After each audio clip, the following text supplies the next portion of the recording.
Mwanangu Harith. Naam baba.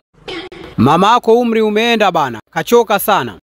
Hata kufua nguo asa hivi anashindwa. Sasa basi, mimi nimefikiria. Baba, basi bana nishaelewa. Nipo tayari kuoa bana. Pumbavu. Mimi nilikuwa nataka kusema mkanue washing machine. Nenda we na Mau mkaangalie kwenye kampuni ya Beko. Kuna washing machine nzuri sana.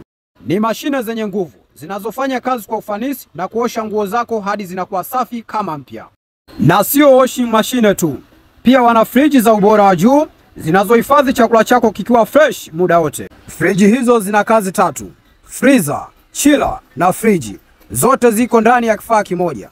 Na cha kufurahisha zaidi, zimetengenezwa South Africa. Ubora halisi wa Kiafrika. Beko, ubora, nguvu na teknolojia ya kisasa kwa maisha bora.